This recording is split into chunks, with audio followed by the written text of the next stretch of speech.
नमस्कार, आपके साथ में फरहा सिद्दीकी। खबरों की खबर में आज बात करेंगे कि क्यों देश की सर्वोच्च अदालत में एक केस ने देश को हैरान कर दिया। क्यों पश्चिम बंगाल की महिलाओं को खटखटाना पड़ा अदालत का दरवाजा। क्या ममता बनर्जी के राज में महिलाएं नहीं है महफूज, और अगर हैं तो कौन सी मजबूरी उन्हें सर्वोच्च अदालत तक ले गई। ये सब आज खबरों की खबर में हम आपको बताएंगे। पश्चिम बंगाल में जारी खूनी हिंसा, अत्याचार, लूट, बलात्कार जैसी घटनाएं अब कोई नई बात नहीं है। अब तक हिंसा तक तो सब बर्दाश्त कर ही रहे थे, लेकिन महिलाओं पर ममता के कार्यकर्ता जिस तरह से अत्याचार कर रहे हैं वो वाकई नाकाबिले बर्दाश्त है। देश में महिलाओं को सुरक्षित रखने के भले ही सरकार लाख दावे करे, भले ही महिलाओं के लिए अलग से हेल्पलाइन नंबर जारी किए जाएं, भले ही महिला सुरक्षा को लेकर कड़े कानून ही क्यों ना बना दिए गए हों, लेकिन देश के कई राज्य अभी भी ऐसे हैं जहां आज भी महिलाएं महफूज नहीं हैं। और ऐसा ही एक राज्य है पश्चिम बंगाल।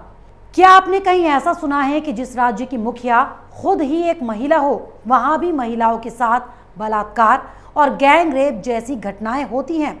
आप कहेंगे होनी तो नहीं चाहिए, लेकिन ऐसा राज्य है पश्चिम बंगाल। वही पश्चिम बंगाल जिसकी मुखिया भले ही एक महिला हो, लेकिन आज भी यहां महिलाएं सुरक्षित नहीं हैं।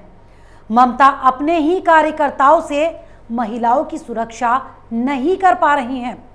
वैसे तो आपने महिलाओं और लड़कियों के साथ रेप, गैंग रेप और यौन उत्पीड़न से जुड़ी तमाम खबरें सुनी और पढ़ी होंगी, लेकिन क्या आपने कभी ये सोचा होगा कि हवस के ये भेड़िए किसी बुजुर्ग को भी नहीं बख्शेंगे?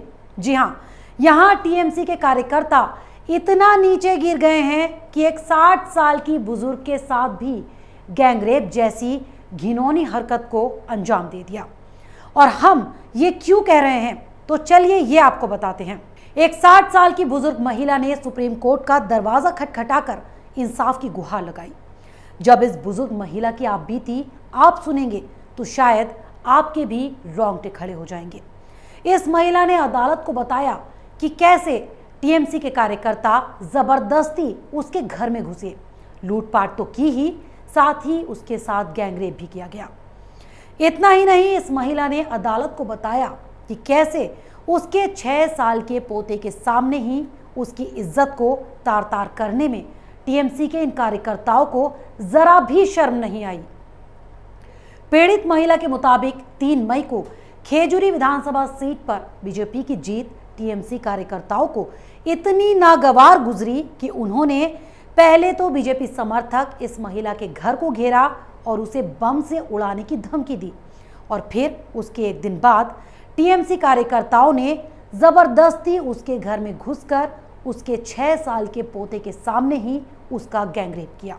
जिसके बाद ये महिला इंसाफ के लिए दर दर भटकती रही, लेकिन पुलिस ने भी उसकी एक ना सुनी। पुलिस सुनती भी तो कैसे, राज्य में ममता की ही सरकार, उन्हीं की पुलिस और उन्हीं के कार्यकर्ताओं का किया हुआ ये कारनामा। सो पुलिस ने एफआईआर तक लिखने से साफ मना कर दिया।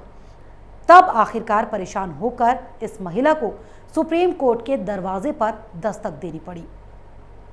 पीड़िता ने अदालत को यह भी बताया कि विधानसभा चुनाव के बाद टीएमसी के कार्यकर्ता बदला लेने के लिए रेप को हथियार के तौर पर इस्तेमाल कर रहे हैं। वहीं एक और दलित नाबालिग लड़की के साथ भी ऐसी ही गैंगरेप की वारदात को अंजाम दिया गया। अनुसूचित जाति की इस नाबालिग लड़की के साथ भी टीएमसी कार्यकर्ताओं ने गैंगरेप किया। पीड़िता के मुताबिक टीएमसी के गुंडों ने उसे घसीटने के बाद न सिर्फ उसका गैंगरेप किया, बल्कि उसे जंगल में मरने के लिए फेंक दिया गया।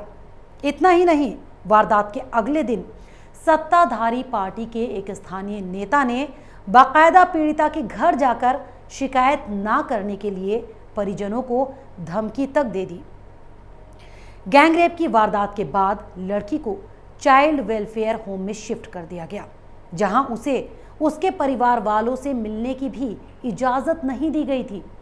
अब अनुसूचित जाति की यह नाबालिग लड़की इंसाफ मांग रही है, जो उसे ममता की पुलिस ने तो नहीं दिया, लिहाजा उसे भी देश की सर्वोच्च अदालत का रुख करना पड़ा।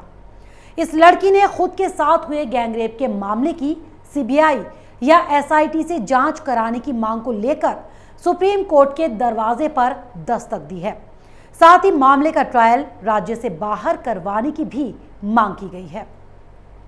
इतना ही नहीं, वो पुलिस जो जनता की रक्षा के लिए होती है, वो पुलिस उसके परिवार को सांत्वना नहीं दे रही, बल्कि परिवार को ये कहकर धमकाया जा रहा है कि उनकी दूसरी बेटी के साथ भी ऐसी ही वारदात हो सकती है।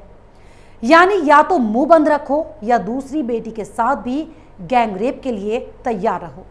अरे ममता दीदी, अपने राज्य की महिलाओं पर कुछ तो रहम करो, उनका थोड़ा तो ख्याल रखो। आप खुद एक महिला होकर अपने राज्य की महिलाओं के साथ ऐसा कैसे कर सकती हैं? वैसे बंगाल में 2 मई 2021 को विधानसभा चुनाव के नतीजे सामने आने के बाद जो हिंसा भड़की थी, वो अब तक खत्म नहीं हुई। कभी टीएमसी समर्थकों ने विपक्ष, खासतौर पर बीजेपी समर्थकों को चुन चुन कर अपना निशाना बनाया, खूनी खेल खेला। बीजेपी समर्थकों उनके घरों, पार्टी दफ्तरों को निशाना बनाया, तो कभी महिलाओं की इज्जत को तार तार किया। खासतौर पर उन जगहों पर यह सब कुछ किया जा रहा है जहां टीएमसी को हार का सामना करना पड़ा। पश्चिम बंगाल की सत्ता में तृणमूल कांग्रेस की वापसी के करीब महीने भर बाद से ही एक के बाद एक हिंसा की कई खौफनाक तस्वीरें लगातार सामने आई।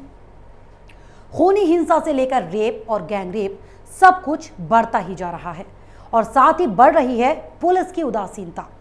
तभी तो मेडिकल रिपोर्ट में भी गैंगरेप की पुष्टि होने के बाद पुलिस एफआईआर में सिर्फ एक शख्स को ही आरोपी बनाती है।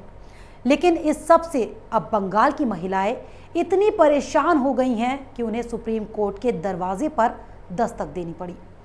ऐसा नहीं है कि गैंगरेप की पीड़ित महिलाओं ने ही सुप्रीम कोर्ट का रुख किया हो, बल्कि इससे पहले हिंसा में मारे गए बीजेपी कार्यकर्ता अभिजीत सरकार और हारन अधिकारी के परिजनों ने भी सुप्रीम कोर्ट का दरवाजा खटखटाया था और हिंसा की सीबीआई या एसआईटी से जांच कराने की अपील की गई थी, क्योंकि पश्चिम बंगाल में खूनी हिंसा का ये दौर अभी भी बदस्तूर जारी है।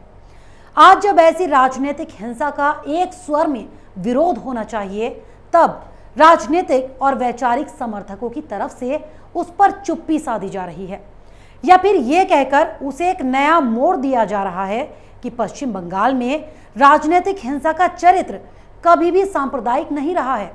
ये कैसा तर्क है कि हिंसा अगर सांप्रदायिक ना हो तो उसे होते रहना चाहिए। वैसे तो पश्चिम बंगाल में विधानसभा चुनाव के नतीजे आए काफी वक्त हो चुका है। सबको आशा थी कि लोग अब चुनावी प्रचार और चुनावी राजनीति से आगे बढ़ेंगे और चुनाव के दौरान शुरू हुई हिंसा धीरे धीरे रुक जाएगी, या कहें तो होने ही नहीं दी जाएगी। वैसे तो चुनाव में किसी भी हिंसा का मकसद सरकार बनवाना या विरोधी दल को सत्ता में ना आने देना होता है, लेकिन पश्चिम बंगाल में शायद इसका मकसद कुछ और ही है। तभी तो सरकार बनने के बाद भी यहाँ न सिर्फ हिंसा जारी है, बल्कि पीड़ितों की एक एक कर खौफनाक आपबीती सामने आ रही है।